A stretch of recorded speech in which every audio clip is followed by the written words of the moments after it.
As always, we kick it off with the leadoff. The Mets are back at Citi Field this week, taking on the NL East leaders, the Philadelphia Phillies, and then finishing up the month of August against the Miami Marlins in a 4-game set. 5 weeks remain left in the regular season, and each series becomes more important than the last one at this point. Here to discuss it all with us is the Mets beat writer for Newsday and analyst for SNY's Baseball Night in New York, Laura Albanese. Laura, welcome back to the Terry Collins Show. Good to see y'all. It's good to see you. How was Atlanta? Laura, thanks for coming on again. Yeah. Appreciate it. I am shocked. This is the first time I've covered a series in Atlanta where I did not have some sort of rain mishap. So I don't know if my luck is about to run out because this was incredible.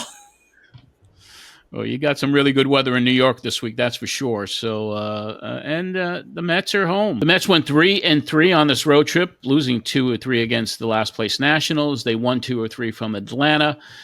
The club is 7 games back now, in back of Philadelphia, NL East, and only a game and a half ahead of the Reds in this final wild card spot.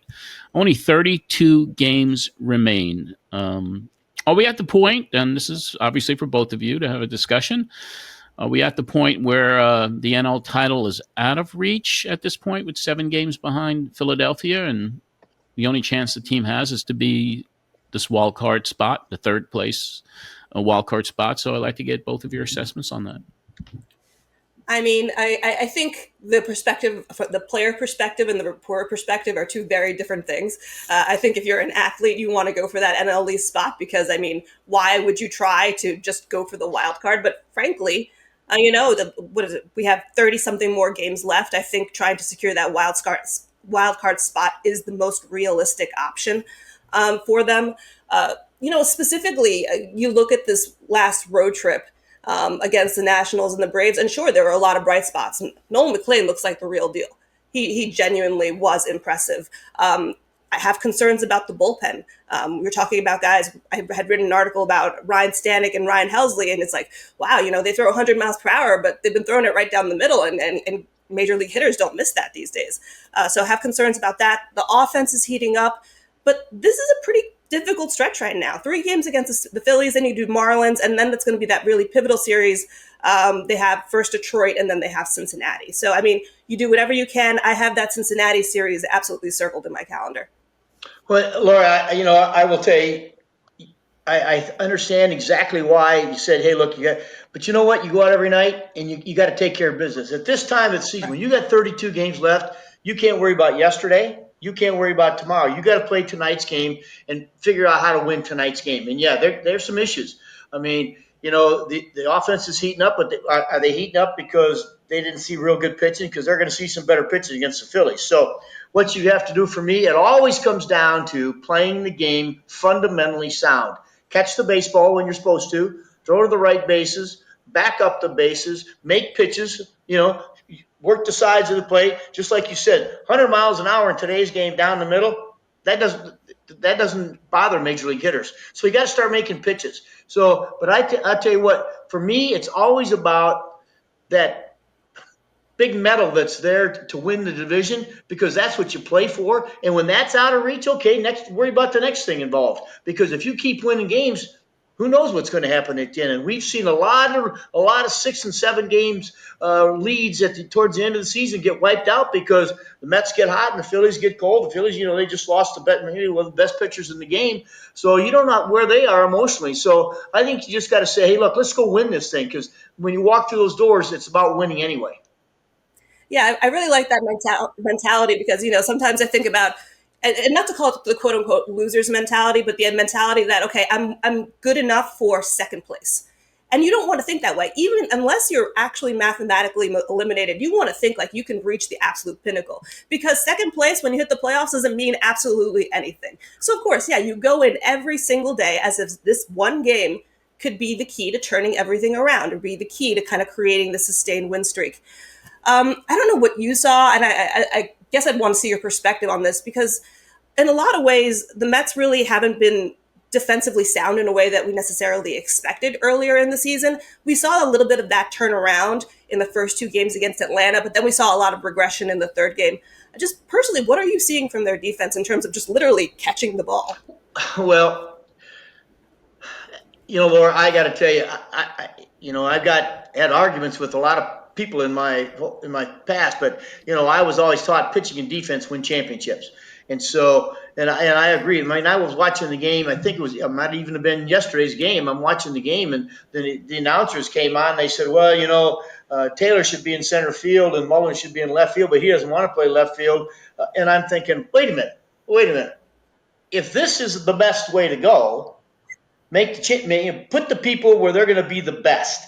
And I've truly believed that. That's why I've always thought those utility players, Ben Zobrist and even Jeff McNeil, they do such a good job where they are. But at this particular time of the year, they better be in the best spot you can put them to make your team the best it can be. So and you got to make solid plays. You just it's about the great plays. Sometimes the super plays, they just happen.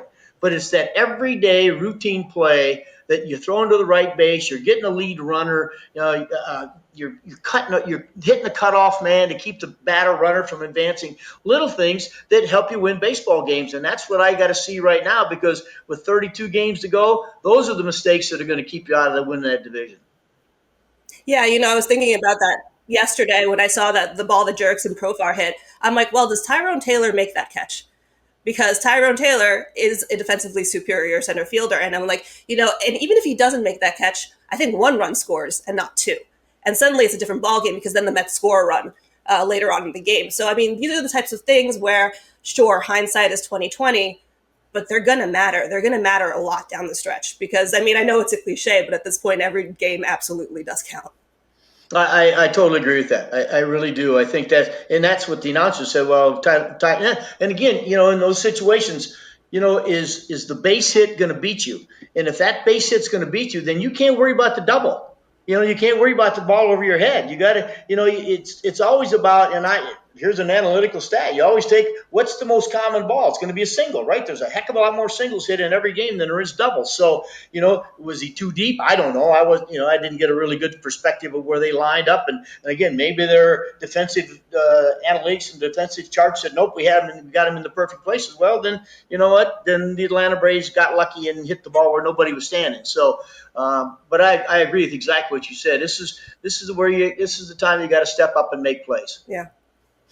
Well, we're going to get to the pitching part. Nolan McLean has had 2 starts now, both of which came after losses, and he kind of became a stopper, which was so great to see with commanding performances. And now the speculation on the 2 other pitchers that are top in the organization's prospect list, Jonah Tong. There's been some speculation and rumors about him over the last few days, and Brandon Sproat.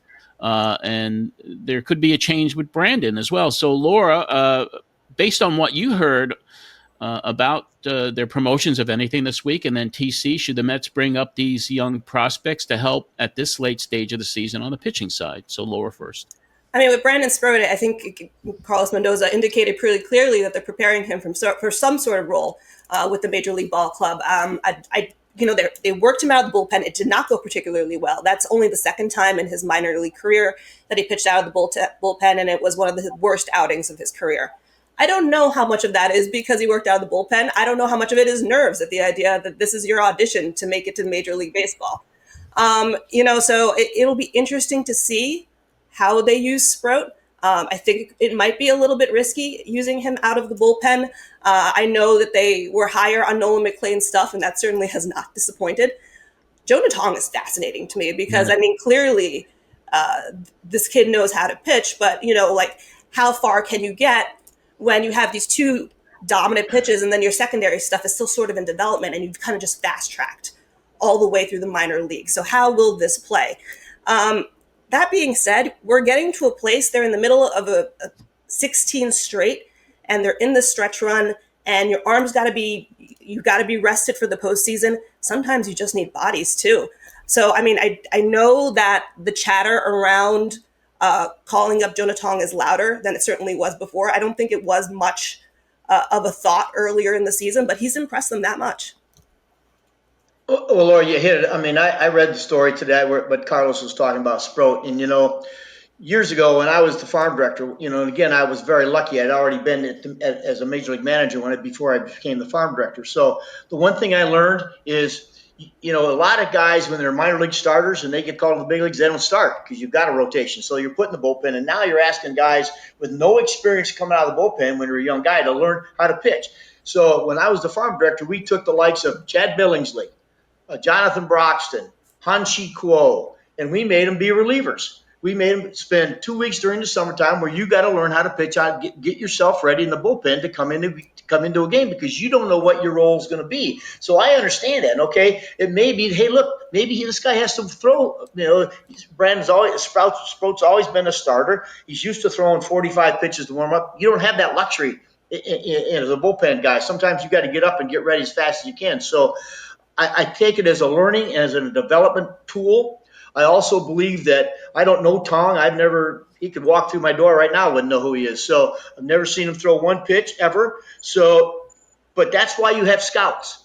That's why you have scouts who better know your big league club. These scouts, these professional scouts, they should know. They should have scouted the New York Mets to know exactly what the Mets have. So when they go down and watch a AAA pitcher or a AA pitcher, they can say, hey, look, he's as good or maybe better than what you have. And those are the guys you rely on. It's one thing about managing in the minor leagues, and I managed down there a long, long time. You can only judge a player on what you see. You don't see big league baseball games. You see AA games if you're the AA manager. You see AAA games if you're the AAA manager. So all you can do is rate your pitcher on who they're facing at those particular levels. That's why those major league scouts, when they come in to see, they've got to have an idea of what's got to get done to be able to have success at the major league level. They saw McLean pitch in the minor leagues. They can spin the ball, spin the ball, spin the ball. Everybody's talking about spinning the ball. Well, that's what works in the big leagues today. So they took this one guy that can spin the ball better than anybody else, and he's had success. So I think it's going to come down to, like you say, they're going to need numbers. What they can call up one guy now in September? Is it one guy? One pitcher and one position player. Yeah, and one position player. I just thinking, when you're talking about a September call up, you got to bring the right guy. And if they think, hey, the bullpens, we got to see who can pitch best out of the bullpen, then it's good for Sproat to get a little work down there. So I think I have a kind of a follow-up question because I don't know, as reporters and people who have not played the game professionally, obviously, you look at the psychological factor. I look at Nolan McLean, the fact that he was able to come in and make his major league debut and kind of play stopper and then go back to essentially what's his hometown. He played travel ball a couple blocks away from Turner Field and be surrounded by Greg Maddux and Tom Glavine and John Smoltz and still put on a performance like this. And the mental makeup of a kid coming and after 2 major league starts in highly stressful environments and being able to execute, I thought was really impressive. When you're talking about talented pitchers like a Tong, like a Sproat, how much of that is a factor as to whether or not they're going to have success at the major league level? Laura, you hit it right on the head. That is the factor. That is the factor. How can they get through these? Let me tell you, I have seen a lot of guys. Of course, today's game, these guys probably would be big leaguers. But years ago, when you was commanding of pitches, and I've seen guys who were afraid to fail.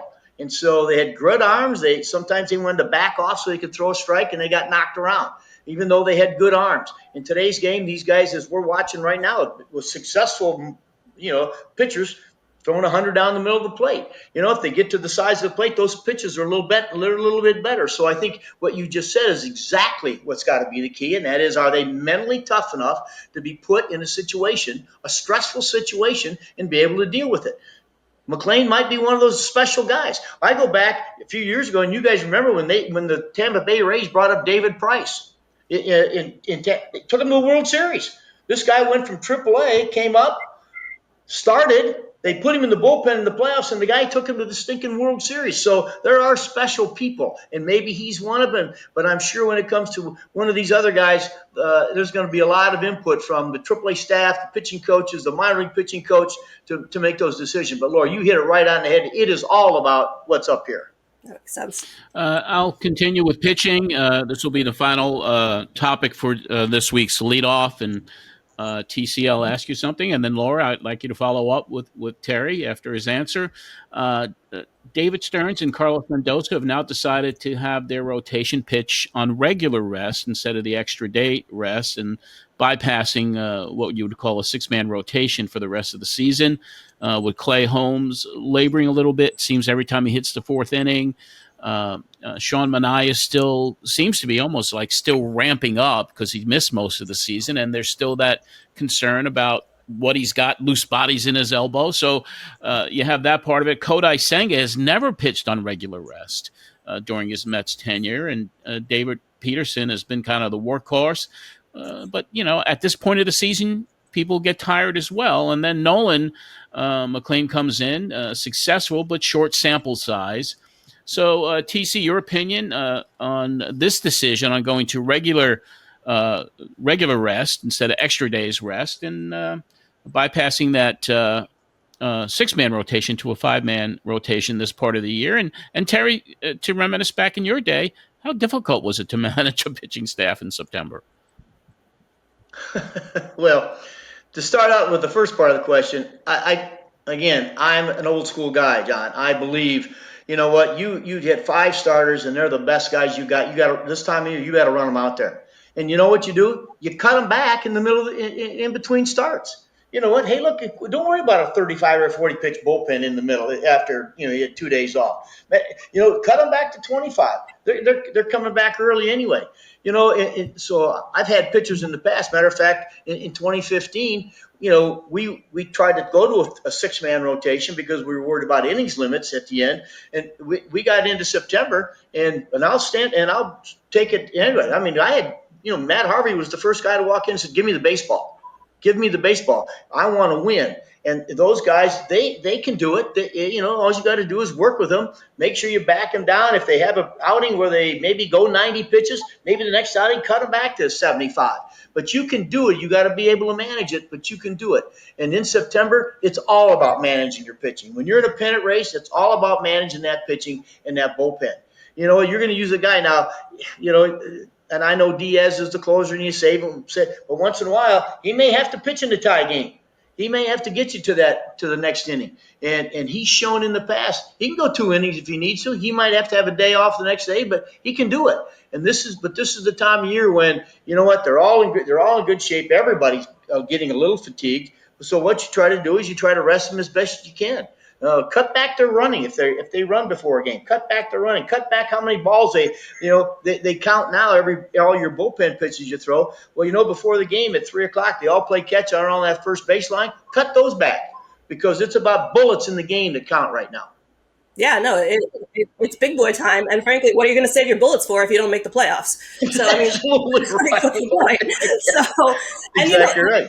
And you're looking at guys. Sean Manaea pitched, not even half a season. Kodai Senga has missed some time. So they're going to be slightly more rested, even though they're still in that ramp-up kind of phase, especially Manaea, it feels like, because he does hit that wall around the 5th inning, where he might be able to give you more. Because I just remember last year, Manaea was great, but you could tell he hit a wall towards the end of the season. Right. So not having that, as a concern. David Peterson, obviously taking care of his body. Clay Holmes, for having exceeded his innings limit almost twice over, the man is built for durability. If you see the way that he is actually constructed, and I think that's one of the reasons why they were so okay with making that transition from reliever to starter. So I think the 5-man rotation, sure, you want your best guys out there. Tyler McGill is coming back. There's a lot that you can do with that. I don't necessarily know that you even have to put Tyler McGill in the rotation because he is often profiled almost better in relief. So that could be an interesting option as well. They can also piggyback. We saw some success with having, kind of some like a Clay Holmes piggyback with a Sean Manaea and that sort of thing. So there is creativity involved, it seems like, especially when it comes to September. But frankly, it's what makes it fun. It's what makes it interesting. Find one way to win. And whatever that is, use it. Laura, I agree with you. And that, your idea about a piggyback, that's, a lot of teams did that for a long time. And that's great if you can get that guy, get him warmed up, and bring him in on a clean inning. Let him, just like he's starting a game. It's worked in the past. There's no reason why it can't work now. Absolutely. Well, I appreciate, as always, Laura, your insights here on the Terry Collins Show. Thank you so much for being back on with us. And please let everybody know where they can find you, not only in print, but on TV and in the podcast world. Yeah, I do too many things. So you can find me at newsday.com/Mets. You can find all my Mets coverage there. You can find me on Twitter. On X at Albanese Laura. My podcast is a sports and pop culture podcast called First Time Listener, Long Time Caller. And I'm an analyst once in a while on SNY's Baseball Night in New York. Keeping very busy. All right, Laura, thank you so much for your time. We'll talk to you real soon. Thanks, Laura. Thanks for coming on. We'll talk soon. Good luck. Bye. Be safe.